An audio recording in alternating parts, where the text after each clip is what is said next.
ইতিমধ্যেই নতুন সিটি কর্পোরেশনের সাথে সাথেই আমরা কাজ শুরু করবার জন্য এই অর্থ বছরের শেষ সময়েও আমরা যাতে সিটি কর্পোরেশন তার কাজের গতি বাড়ায় দিতে পারে, নাগরিক সেবা নিশ্চিত করতে পারে, এই জন্য আমরা প্রায় 30 থেকে 35 কোটি টাকা এই অর্থ বছরে আমরা বরাদ্দ কাল পরশুর মধ্যেই বগুড়া সিটি কর্পোরেশনে আমরা দিয়ে দেবো ইনশাআল্লাহ। 30 থেকে 35 কোটি টাকা আমরা প্রাথমিক পর্যায়ে দিয়ে দেবো। অন্য দলগুলি নির্বাচনী প্রস্তুতি নিচ্ছে দলীয়ভাবে, আর যেহেতু নির্বাচনটা দলীয়ভাবে হবে না, আমাদের দলের লোকজন তো নির্বাচন করবে নিরপেক্ষভাবে।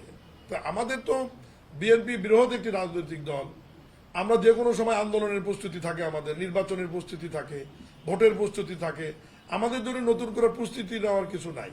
আমাদের সাংগঠনিক কাঠামো এত বিস্তৃত এবং আমাদের নেতা কর্মীরা এত রেডি থাকে সবসময়, যে কোনো সময় যে কোনো নির্বাচনের জন্য বিএনপি প্রস্তুত আছে। আমাদের জন্য অন্য ছোট ছোট রাজনৈতিক দলের মতো আমাদের এত প্রস্তুতি গ্রহণ করার কিছু নাই। আর দ্বিতীয়ত, ইতিমধ্যেই আমাদের তথ্য মন্ত্রণালয়ের মুখপাত্র ডাক্তার জাহিদুর রহমান এবং আমার মন্ত্রণালয়ের মাননীয় মন্ত্রী মির্জা ফখরুল ইসলাম আলমগীর স্যার, তারা তো বলেছে যে আগামী 1 বছরের মধ্যে 5টি স্থানীয় সরকারের নির্বাচনই আমরা করে ফেলবো।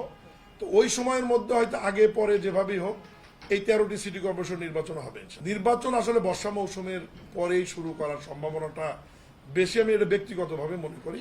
কারণ বাংলাদেশের নির্বাচনগুলো সাধারণত উৎসবমুখর হয়, আর স্থানীয় সরকারের নির্বাচনগুলো আরও বেশি উৎসবমুখর হয়।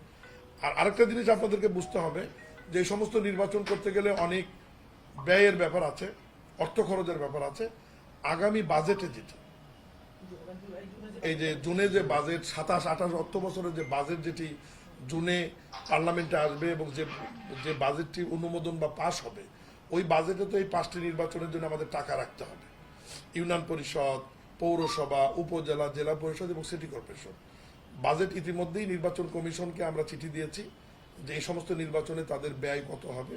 তারা সেই অনুযায়ী নির্বাচন কমিশনের যে বাজেটের ফরম্যাট, সেই ফরম্যাটে তারা এই 5টি স্থানীয় সরকারের নির্বাচনের জন্য তারা বাজেট প্রস্তাব করবেন এবং বাজেট অনুমোদন হলে আগামী সেপ্টেম্বর অক্টোবর থেকে আমার ধারণা, যেহেতু আমাদের মন্ত্রী মহোদয় এবং মাননীয় প্রধানমন্ত্রীর ইচ্ছা অনুযায়ী উনি যেহেতু বলেছেন যে 1 বছরের মধ্যে নির্বাচনগুলো শুরু হবে, তো বর্ষা মৌসুমের পরে শুষ্ক মৌসুমে পর্যাপ্ত